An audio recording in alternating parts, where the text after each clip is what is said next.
We've taken so many overnight buses, it's accommodation and transport and typically works out a lot cheaper. But here in Colombia, there's a lot of blog posts and different things online saying that flights are cheaper.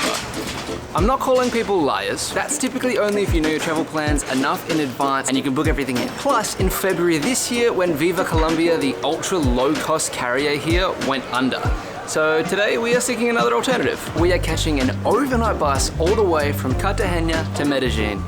Should take about 13 hours, but we'll see what it's like. Vespa.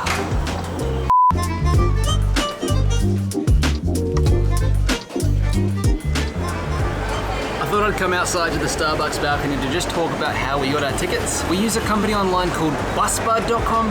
This is not associated with them at all. There is no affiliation there. In fact, they have this little button that says search accommodation. When you click search, make sure you untick that because it ruins the whole search thing.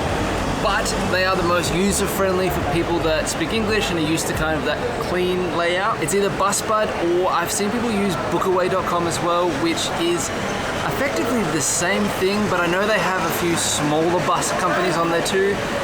For a journey like this, from Cartagena to Medellin, you're gonna want a biggie though. Both online booking systems have two main options for tonight.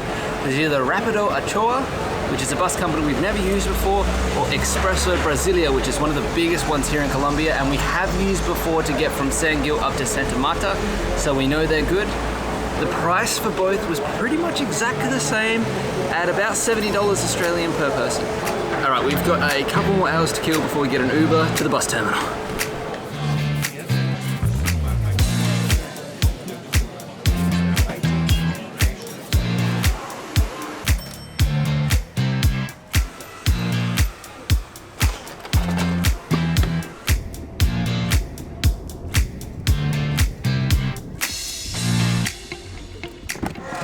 And because we booked our tickets online, we should just have to go straight to the ticket counter, show our passports, and pick up our paper tickets.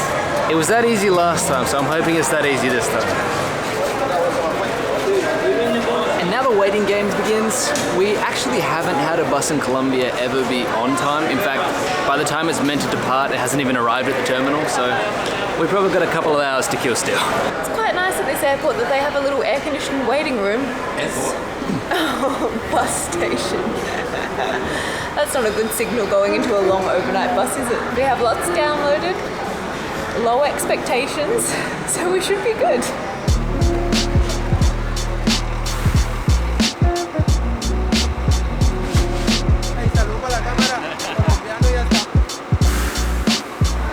This is it for the next 13 hours, at least.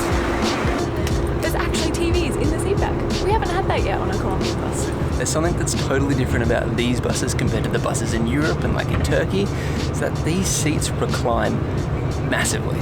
So much more than I've seen in any other buses. I think there's an option between like a full recline and a semi-recline. These ones are semi-recline, but it's still like, we're gonna sleep. So much better than we would on a plane. Although people do drive pretty crazy here. One thing about overnight buses or buses in Colombia, when you have the Busbud or the Bookaway QR code, you need to go to the desk and they need to check that that code matches your ID. So you give your passport over, and then they print your paper tickets. A couple of people here didn't do that and they had a little bit of trouble getting on the bus. Actually, before we take off, I want to show you the bathroom. It's a bus toilet, it stinks. I don't want to use this. But all the toilets in bus stations cost money in Colombia as well. So you're paying anywhere from 1,000 pesos up to 4,000 pesos, we've seen it. So just be prepared. Here is Emily's top 3 tips for surviving an overnight bus, because we have done way too many of these now. 1, get something comfy. It's going to be cold on board. Have a jumper or some socks you can change into.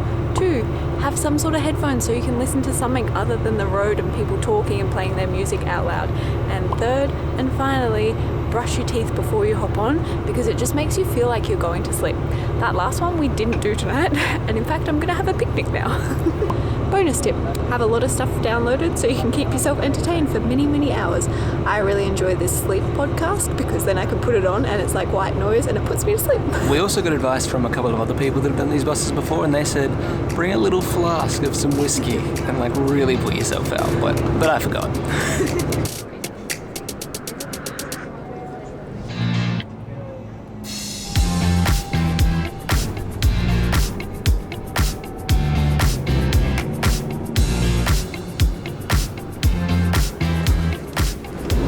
13 hours later, made it to Medellin.